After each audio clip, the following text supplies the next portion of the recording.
የነትራኦሬና የአብዱራህማን ቆራጥነት ሲገርመን ሐራስ ነብር የሆኑ መሪ ደግሞ ከወደ ናሚቢያ ብቅ ብለዋል። ምንም እንኳን በእድሜያቸው ጠና ያሉ ቢሆኑም የሀገራቸው ናሚቢያን ክብርና የዜጎቻቸውን እኩልነት በተግባር ማስመለስ ጀምረዋል። ወደ ስልጣን ከመጡ ገና ጥቂት ጊዜ ቢሆናቸውም ከወዲሁ ለአሜሪካና ለአውሮፓውያኑ ጀርባቸውን ሰጥተዋል። ለዜጎቼ ተገቢውን ካሳ ካልከፈለችም ከእንግዲህ ከእሷ ጋር ምንም አይነት ግንኙነት አይኖረንም ብለው ከጀርመን ጋር የነበራቸውን እህል ውሃ አቋርጠዋል። ለመሆኑ በአሁኑ ወቅት ዓለምን እያነጋገሩ ያሉት አዲሷ መሪ ማን ናቸው? This trailblazing woman, Namibia's first female leader, has declared that starting April 3rd, 2025, US citizens will no longer waltz into her nation without a visa.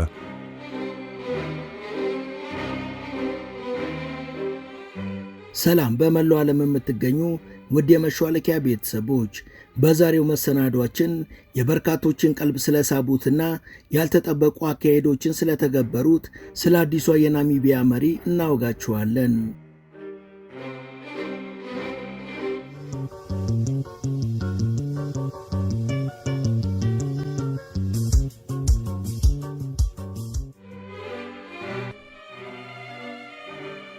በቅኝ ግዛት ዘመንም ሆነ ቀደም ሲል በነበረው የባሪያ ንግድ ሥርዓት አፍሪካውያን ላይ ደርሱ የነበሩትን አካላዊና ስነልቦናዊ በደሎች የታሪክ መዛግብት ለትውልድ ለማቆየት ጥረት አድርገዋል። ምንም እንኳን አፍሪካውያኑ ላይ የደረሰው ግፍና በደል ሙሉ በሙሉ ባይጻፍም የተጻፉትም በ19ኛው ክፍለ ዘመን መባቻ ላይ ተሰብስበው እንዲቃጠሉ፣ በወቅቱ ያልተገኙትም በተገኙበት ከጥቅም ውጪ እንዲሆኑ ተደርጓል። እነዚህ የታሪክ ድርሳናትን ያነበቡና ደብቀው ያቆዩ ግለሰቦችና የታሪክ ምሁራኖች በወቅቱ ከሕፃናት እስከ ሴቶችና አዋቂዎች ሁሉም አፍሪካውያኖች ላይ ይደርስ የነበረውን ሲናገሩ ማድመጥ ለጆሮ በሚከብድ መልኩ ይዘገንናል። በመጽሐፍቶቹ ላይ የሰፈሩትን ታሪኮችም ችሎ ለማንበብ በሚከብድ መልኩ አይምሮን ይረብሻሉ። እንደ ቤት እንስሳ በአንገታቸው ገመድ ገብቶ ልክ እንደ ድመትና ውሻ ከባለቤቶቻቸው ስር እየዳሁ እንዲጓዙ ከሚደረጉት ከሕፃናቱ ጀምሮ አፍሪካውያን ላይ የተፈጸመው ግፍና በደል ተነግሮ የሚያልቅ አይደለም።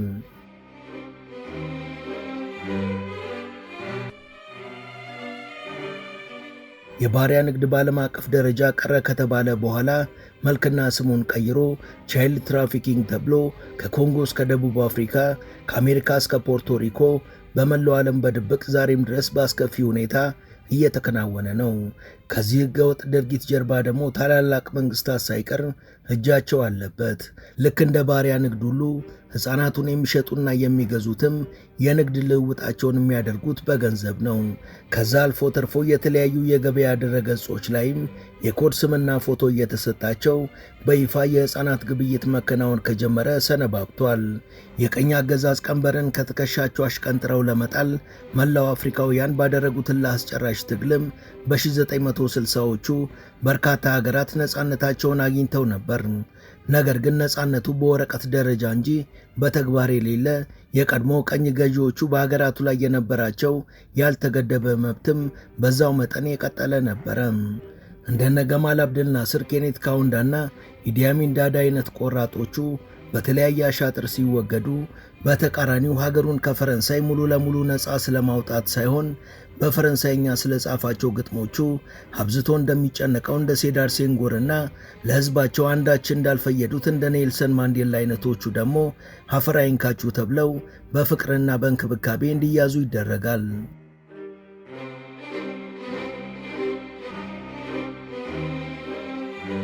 ቀኝ ገዢዎቹ በወቅቱ በርካታ በደሎችንና ወንጀሎችን በአፍሪካውያን ላይ ሲፈጽሙ የቆዩ ሲሆን ከሁሉም በላይ የከፋው በደል ግን በአፍሪካውያኑ ስነልቦና ላይ ያደረሱት ጉዳት ነው። ምዕራባውያኑ ሁሉም የአፍሪካ ሕዝቦች የነበራቸውን የጠለቀ ዕውቀትና ጥበብ እንዲሁም ከተፈጥሮ ጋር የነበራቸውን አንድነት ካላስተው የሚፈልጉትን ማድረግ እንደማይችሉ ስለተረዱ ሂሳብ፣ ታሪክ፣ ጂኦግራፊ፣ ኬሚስትሪ፣ ፊዚክስ እና ባዮሎጂ የሚባሉ ትምህርቶችን የአፍሪካውያኑን ዕውቀትና ጠያቂነት በሚያጠፋ መልኩ ቀርጸው ለአፍሪካውያን እንዲማሩ መስጠት ጀመሩ። አፍሪካውያንም ከራሳቸው ዕውቀትና ታሪክ ርቀው ስለ ቻይና ግንብ ይማራሉ። በተቃራኒው የቻይናውን ግንብ በቁመትም ሆነ በርዝመት ስለሚበልጠው ስለ ታላቁ የቤኒን ግንብ ግን አፍሪካውያኑ እንዲማሩ አልተደረገም። ስለ ናፖሊዮንና ስለ አውሮፓውያኑ ስርወ መንግስታቶች እንጂ ስለ ማሊው ንጉሥ ማንሳ ሙሳ፣ ስለ ነጻነት ታጋይዋ የአሳንቴዋ እንዲሁም በሴቶች ብቻ ይመሩ ስለነበሩትና የሮማን ኢምፓየርን ሳይቀር ስላሸነፉት ስለ ካንዳኪ ስርወ መንግስት አፍሪካውያኑ እንዲማሩ አልተደረገም። ይልቁንም እነሱ በጎነጎኑ ሴራ ምክንያት አፍሪካውያን የራሳቸውን ጀግኖች የተመለከቱ የገዘፉ ታሪኮቻቸውን እንኳን በራሳቸው በአፍሪካውያኑ ታሪካቸው ተዛብቶና ተሳስቶ እንዲጻፍ ይደረጋል። ከዛም ህዝቡ የዘርና የሃይማኖት ሐረግ እየመዘዘ እርስ በርሱ ሲባላ እነሱ የአህጉሪቷን ሀብት እንዳሻቸው ይዝቃሉ። እኛን እያደኸዩ እነሱ ይከብራሉ። በዚህ ዙሪያ ከዛሬ 56 ዓመታት በፊት በ1969 አስተያየቷን የሰጠችው የጥላሁን ገሰሰና የብዙነሽ በቀለ ዘፈኖችን እየተኮላተፈችም ቢሆን በመስፈን የምትታወቀው ደቡብ አፍሪካዊቷ ድምፃዊ ማርያም ማኬባ የእኛ የአፍሪካውያን ታሪክ እኛን ቀኝ በገዙ ሰዎች የተጻፈ ነው ብላለች። The conqueror writes history. They came, they conquered, and they wrote.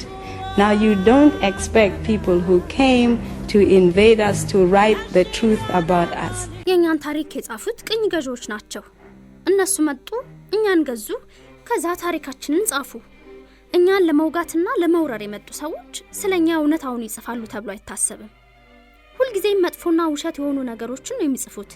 ይህን የሚያደርጉት ደግሞ የነሱ እኛን መውረራቸውና ጨቁነው መግዛታቸውን ትክክል አድርገው ለማቅረብ ነው። ይህን ካላደረጉ ግን በሁሉም ዘንድ ጥፋተኛ ተብለው መወገዛቸው ብሎም ተቀባይነት ማጣታቸው አይቀርም። የኛ የራሳችን ታሪክ ጸሐፊዎችም የነሱን ንሳቢዎች የሚያንጸባርቁ የውሸት ታሪኮችን ነው የሚጽፉት።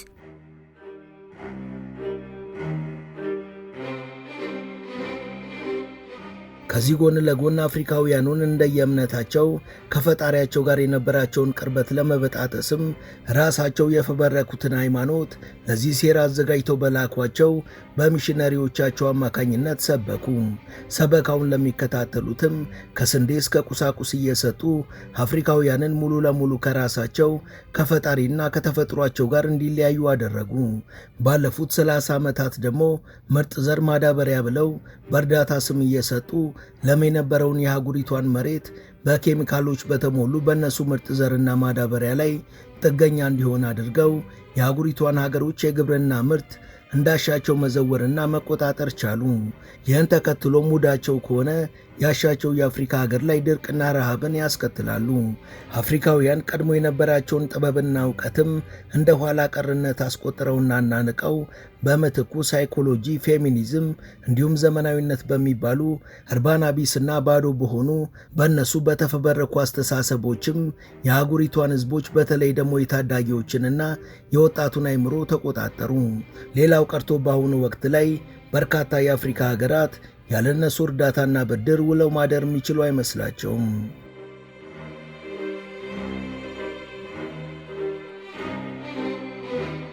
እነሱ ምንም እንኳን በልባቸው አፍሪካውያኑ ከነሱ የበለጡ የሰለጠኑና ከሕክምና እስከ ሥርዓተ ንግድ ከአስተዳደር እስከ ስነ ሕንፃ ከነሱ የበለጠ የመጠቀ እውቀት እንደነበራቸው ጠንቅቀው ቢያውቁም በንግግራቸው፣ በመጽሐፎቻቸው፣ በተረኮቻቸው፣ በፓናል ውይይታቸውና ለኛ ሳይቀር ቀርጸው በላኩልን የትምህርት ካሪኩለማቸው ግን አፍሪካውያን ምንም የረባ ነገር የማያውቁ ያልሰለጠኑና ሕግ አልባ እንደሆኑ የአፍሪካውያን ሕይወት በኪሳቸው የሚገኝ ሳንቲም ያህል እንኳን ዋጋ የሌለው ነው ብለው ይጽፋሉ፣ ያወራሉ። እኛ የእነሱን ትርክት አምነንም እውነት ነው ብለን አሜን ብለን እንቀበላለን። በዚህ ለእውቀትና ለመረጃ የበረከቱ አማራጮች በሞሉበት ዘመን እንኳን አብዛኞቹ የተማሩ የሚባሉ የአህጉሪቷ ሰዎች እንደነ ቺኖ አቼቤ፣ ዘረ ያዕቆብ፣ ዴዝሞንድ ቱቱና አሞን አይነት አዋቂዎች ስለ ጻፏቸው መጽሐፎች ምንም የማይሉ፣ በተቃራኒው ስለ እነ ኒቼ፣ አይን ራንድና አማኑኤል ካንት መጽሐፎች እንዲሁም አስተሳሰቦች ሲያወሩና ሲጽፉ ይውላሉ። አንድ አፍሪካዊ የቱንም ያህል በጥበብ የተሞላ ጠቃሚ ነገር ቢናገር እንኳን አንድ ነጭ የሚያወራውን ውሸት ያህል ተቀባይነትንና አመኔታን አያገኝም። በዚህ ዙሪያ በቅርቡ ሐሳቧን ያጋራችው አየርላንዳዊቷ የታሪክ ምሁር አልሚክ የአፍሪካ ስርወ መንግስታት የነበራቸውን ጥበብና እውቀት አውሮፓውያኑ አይተውት እንኳን አያውቁም ብላለች። African kingdoms that you destroyed that had their own trade systems and irrigation systems and architecture that was way better than anything the British had ever seen. እነሱ ያፈራረሷቸው ታላላቅ የአፍሪካ ነገስታቶች በሁሉም ነገር ከአውሮፓውያኑ የተሻሉ ነበሩ። የራሳቸው የሆነ ስኬታማ የንግድ መስመር፣ የእርሻ ዘይቤ፣ የስነ ህንጻና የአርኪቴክቸር ጥበብ ነበራቸው። እነዚህን የአፍሪካውያኑን ጥበቦችና ዕውቀቶች እንግሊዛውያኑም ሆኑ ሌሎች አውሮፓውያኑ እንኳን ሊያውቋቸው አይተዋቸውን እንኳን አያውቁም። ግን ዞር ብለው አፍሪካውያን ኋላ ቀርናቸው እኛ ሰለጠናቸው ይላሉ። የሚያሳዝነው አፍሪካውያኑም ይህንን እውነት ነው ብለው ነው የሚቀበሉት።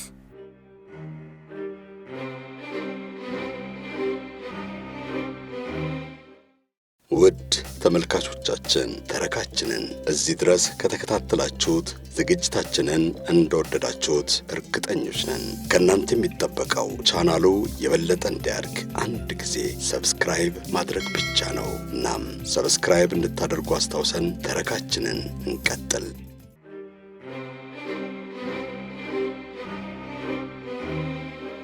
በአሁኑ ወቅት ግን ከአህጉሪቷ ምዕራብ ክፍል ተነስቶ ወላፈኑ መላው አፍሪካን እያሞቀ የሚገኘው የእምቢተኝነትና የእንችላለን አብዮት ምዕራባውያኑን ክፉኛ አስደንግጧል። ምን እናርግ በሚለው ዙሪያም ምዕራባውያኑ በሳምንት 7 ቀን በራቸውን ዘግተው እየመከሩ ነው። በሳህል ቀጠና የተቀጣጠለውን የለውጥ መንፈስ ተከትሎም በበርካታ የአፍሪካ ሀገራት ነገሮች በፍጥነት እየተለዋወጡ ነው። የተለያዩ መሪዎችም ስሙንና አካሄዱን ቀይሮ የመጣውን የአውሮፓውያኑ ኒዮኮሎኒያሊዝም በማያዳግም መልኩ እንዲያበቃ ፍላጎታቸውንና ቁርጠኝነታቸውን በማንጸባረቅ ላይ ይገኛሉ። ምንም እንኳን ዛሬም የእነሱን ብድርና ፍርፋሪ እየለቃቀሙ ሕዝባቸውን ዋጋ እያስከፈሉና የእነሱን አጀንዳ እያስፈጸሙ የሥልጣን ዘመናቸውን የሚያረዝሙ በርካታ የአህጉሪቷ መሪዎች ቢኖሩም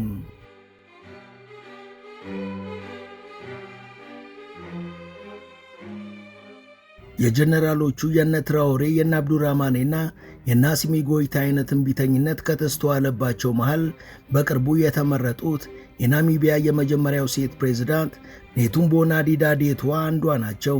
Namibia will witness the inauguration of the first female president on Friday.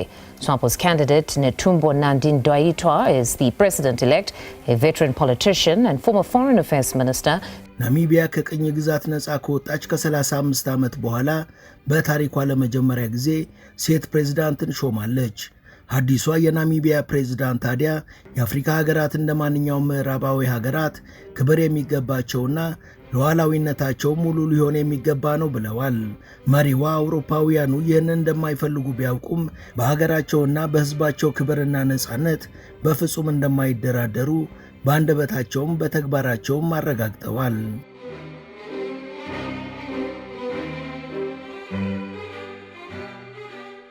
ናሚቢያ በደቡብ ምዕራብ አፍሪካ የምትገኝ ሀገር ስትሆን የህዝብ ቁጥሯ 3 ሚሊዮን እንኳን አይሞላም።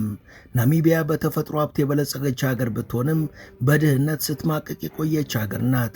ናሚቢያ በጀርመን ቀኝ ግዛት ስር የነበረች ስትሆን ከቀሩት አፍሪካውያን ሁሉ ዘግይታ ነው ነፃነቷንም ያገኘችው።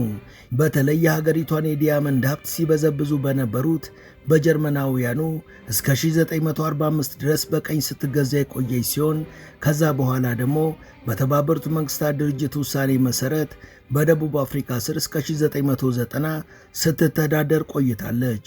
የናሚቢያ ዜጎችን በቀድሞ ቀኝ ገዢዋ ጀርመን የዘር ማጥፋት የተፈጸመባቸው ሲሆን የጀርመን መንግስት ግን ለሞቱት 100,000 ናሚቢያውያን ግድያ ዕውቅና የሰጠው በ2004 ነው። ናሚቢያ በተፈጥሮ ሀብት የታደለች ነዳጅና ዲያመንድ የተትረፈረፈባት ሀገር ብትሆንም ዜጎቿ የበይ ተመልካች ሆነው ለስቃይ ሲዳረጉ ቆይተዋል። ኔቱምቦ ናዲ-ዳድዋ ባለፉት ሳምንታት የሀገሪቷ ፕሬዝዳንት ሆነው ወደ ስልጣን ከመጡ በኋላ ግን ናሚቢያ ወደ አዲስ ምዕራፍ መግባቷን የሚያመላክቱ ጉዳዮች እየተከሰቱ ነው።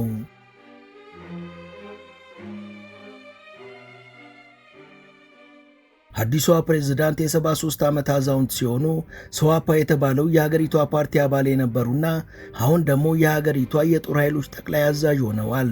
ኔቱምቦ ናዲዳ የናሚቢያ ሕዝብ ሰላምን በመምረጡ እኔን ወደ መሪነት አምጥቶኛል፣ እኔም ይህንንና ሌሎች ጥያቄዎችን ለመመለስ በሚገባ ተጋለው ብለዋል።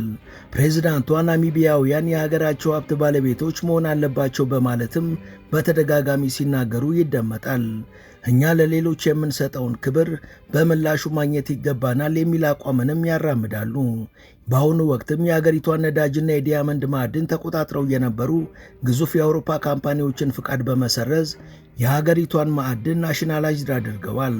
ከዚህ ጎን ለጎን ካምፓኒዎቹንም ከናሚቢያ እያስወጡ ሲሆን አፍሪካውያንን ወደ ሀገራቸው ለማስገባት ቪዛ የሚጠይቁ ሀገራት ዜጎችም ከሚያዝያ 1 ጀምሮ የቪዛ ማመልከቻ ሞልተው ሲፈቀድላቸው ብቻ ነው ወደ ናሚቢያ መግባት የሚችሉት በማለት አዲስ ሕግ ሥራ ላይ እንዲውል አድርገዋል።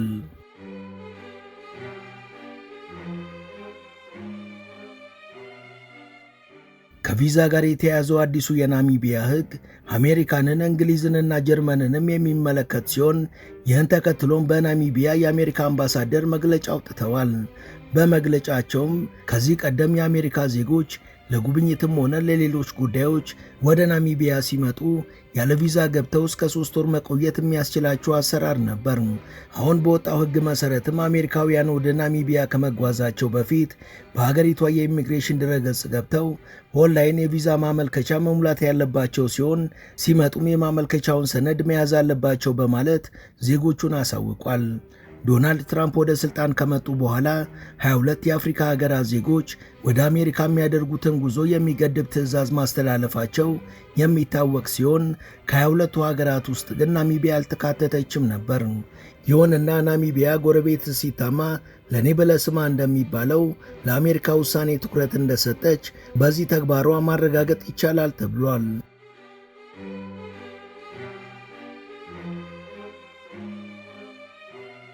ናሚቢያ ከዚህ በተጨማሪም ሌላ ያልተጠበቀ ተግባርን አከናውናለች። በ2004 ጀርመን ዕውቅና የሰጠችውን የ100,000 ዜጎች ጭፍጨፋን በተመለከተ አዲሱ የሀገሪቷ መንግሥት ጠንካራ መግለጫ አውጥቷል።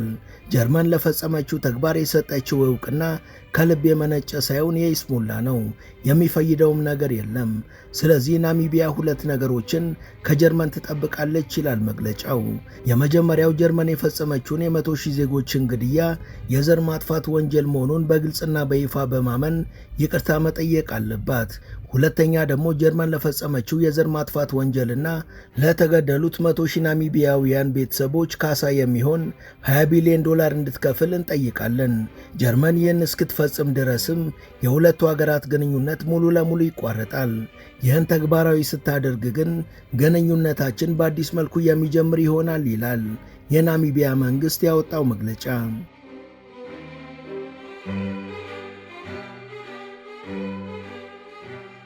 ፕሬዝዳንቷ ከዚህ በተጨማሪ እንደ ሼል እና ቶታል ያሉ ካምፓኒዎችን በማስወጣት ሀገር በቀል በሆኑ ተቋማት የተኩ ሲሆን የትኛውም ጥሬ ዕቃ ከናሚቢያ እንዳይወጣም ቀጭን ትዕዛዝ አስተላልፈዋል። ከዚህ በኋላም ናሚቢያ ራስን በመቻል ጎዳና ጸንታ እንደምትዘልቅ አሳውቀዋል።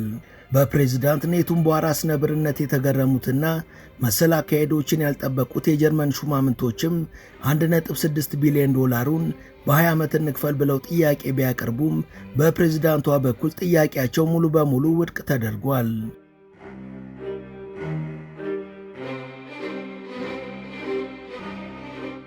ውድ የቻናላችን ቤተሰቦች ለዛሬ ያሰናዳንላችሁ ይህን ይመስል ነበር።